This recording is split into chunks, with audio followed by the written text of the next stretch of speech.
What is up? Today I'm doing a full review on the VGN Dragonfly F1 Pro Max. This is one of the hottest, if not the hottest mouse in the market right now. It is slated or touted to be the best value mouse, most highly rated by all the YouTube mouse reviewers.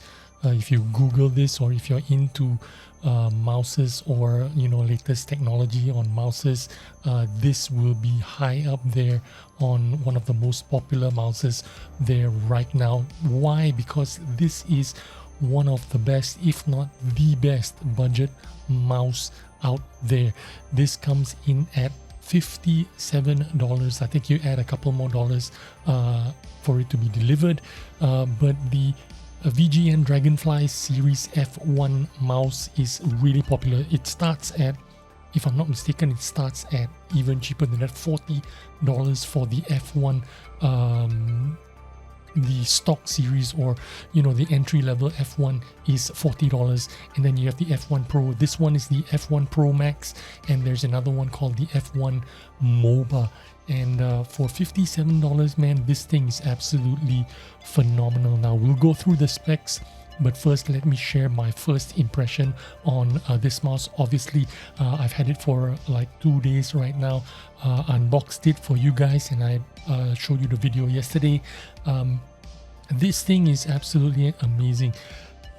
It weighs in at like 55 grams. It's like half the weight of my Death Adder. This thing feels clunky and heavy compared to all the modern mouses that are out there today that are all in the 50s and 60 grams, some even at 40 something grams. This one, X-Lite V2, is at 59 grams if I'm not mistaken, and this is a super light mouse already. And this one just slightly lighter. It feels almost the same like the Pulsar, but obviously this is a smaller form factor, and it's different from the what I'm used to, which is the Death Adder, and this ergonomic shape. If you look at it, it is one side is lower than the other, just like the Death Adder. One side is lower than the other because these mouses are ergonomic shaped. The Dragonfly F1 is more of, I think people call it ambi, because it's shaped evenly on both sides of the mouse, although the buttons are only on one side. But my first impression is amazing feel. It feels premium for a budget mouse. It comes with the textured surface of the plastic is textured just like the what you expect from a Razer or any kind of premium mouse, and the buttons all feel amazing. They have a nice feel to it. They're all premium buttons. These are Kale 8.0, something like that, something like it's rated for 80 million clicks. So these things will last very long supposedly, but we'll see how they actually last. Now, to be honest with you, when I was shopping for mouses a couple of months ago, I was actually looking at the Death Adder V3 Pro wireless version or the Logitech GPX Superlight, just because those are the two most popular and most highly rated mouse in the market for competitive gaming, and for some reason my brain just wouldn't let me, my budget conscious mind just wouldn't let me pull the trigger on a Death Adder or a Logitech GPX Superlight, because for the price of the Death Adder or a Logitech Superlight, I could get both these mouses for new.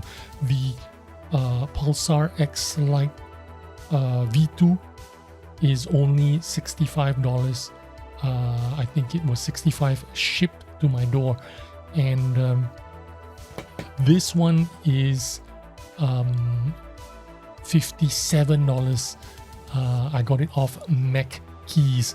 Now the way I got it is kind of like accidental, because I actually ordered the Hekate, the Edifier Hekate G3M Pro, which is also a wireless mouse, kind of like budget wireless mouse, but it had a silent switch. I think they had a switch somewhere around here where you could actually move the sensors. You could move not the sensors, sorry, you could move the switches manually from outside. You could move it, you could slide the switches forward and backward, and what happens is it would make the switches actuate silently.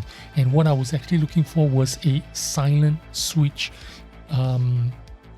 but that mouse got delayed for 8-9 weeks, 7 weeks or something like that. And then in the end I told them to just send me whatever you have, and they had this in stock, and so they sent me this. Now the reason why I wanted that Edifier was because of those silent switches, and I'll tell you why. That's because I modded my Death Adder to silent switches on the mouse 1 and mouse 2 button. These are Kale silent switches. When you click on it, there's absolutely no sound. So I thought I was gonna enjoy myself with that Edifier, but unfortunately I ended up with this. But just as well, because I am amazed at how good this thing is, I wasn't thinking I was going to keep this mouse, but now I think I'm gonna keep it. The difference is, of course, this is a much smaller mouse compared to the Razer or the Pulsar. It is a shorter mouse in length. It is a shorter mouse in height. It is just overall feels smaller, flatter than a ergonomic mouse that the Pulsar and the Razer is. In terms of length, this thing is 121 millimeters in length, while the Razer is 127 in length, and the Pulsar is 122 millimeters in length. But you can hardly feel the difference. It feels smaller because of the height. I think the height makes a lot of difference, because the Razer is 44 millimeters in height, while the VGN Dragonfly is only 37 millimeters in height. So slightly shorter, slightly smaller, but super light. I've been gaming this mouse for the last 2 days, and I've been hitting it hard on the aim trainers, on the aim boosters, on the Kovacs, and if I'm being honest, in terms of performance, I feel like the Razer, the Pulsar, the Dragonfly, they feel very similar. When I say feel similar, I mean they don't feel similar, they perform similarly, even though they're very different in terms of the weight and the feel of the mouse. But in terms of results that I'm getting from the aim boosters and Kovacs, they're not very different. It's just a matter of getting used to the feel of the mouse. Once you get the feel of the mouse, you get basically the same results. So it is more of a feel that you are getting. If I'm being honest with you, the Razer still performs very well. I still get similar scores as I do with a new ultralight mouse. So if you're looking for better performance, I won't say it is improving dramatically. I will say that because my Razer has PTFE skates, and so does the Pulsar and the VGN. PTFE skates make a lot of difference. When my Death Adder had the original skates on, which was some kind of plastic or whatever, it was a totally different mouse. When I got the Tiger Ice PTFE skates, it completely transformed my death adder. It became a totally different mouse. It's a very smooth, very fast. It's still heavy. It is double the weight of the Dragonfly F1. This is like 105 grams, double the weight of the Dragonfly, but it's still very smooth, and the PTFE skates make a hell of a lot of difference. If I tell this to everyone, if there is only one thing you can do with your mouse, you don't want to buy a new mouse, you don't want to spend any money, get PTFE skates. They make a world of difference in the way you perform. You're gonna feel like you're a better player because the mouse skates do make a lot of difference. But yeah, PTFE skates, it's got the DPI button here. If you click on it, you can see it's changing color. It is corresponding to the color on your on the what do you call that, the razor, on the synapse thing. Synapse, it's got like its own software thing, and if you click on the button here, and it will correspond to the the DPI that you are on. So basically this is a DPI button.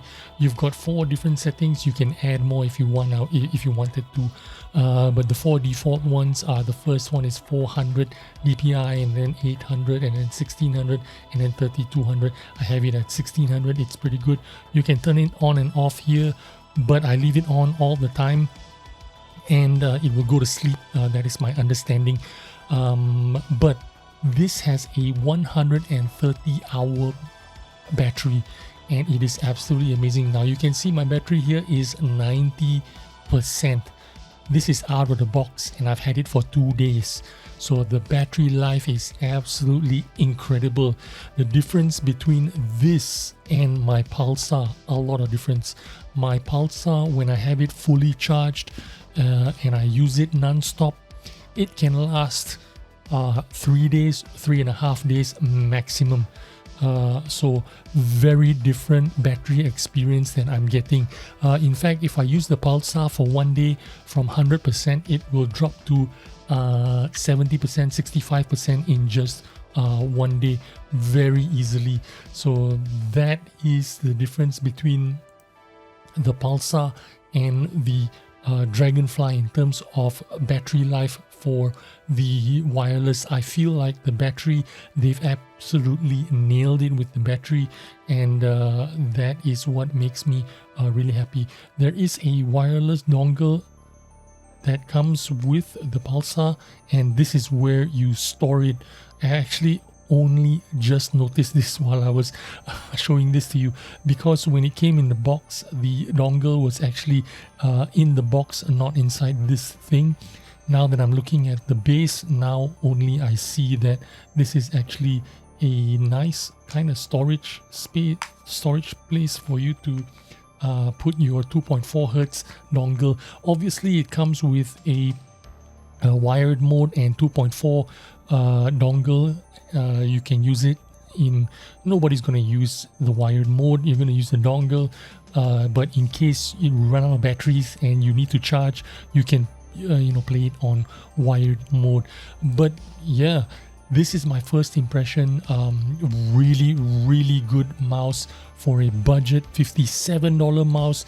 Man, imagine $57, you can actually buy 3 of these instead of a Logitech Superlight or a Death Adder V3. I mean, you can buy 2 for sure. Maybe you can buy 2.5 of the Death Adder V3 Pro, and absolutely worth it. Again, this has in terms of the specs, it has the latest sensor, the 3395 PAW, again 55 grams, Kale GE 2.0 switches, 100% PTFE skates,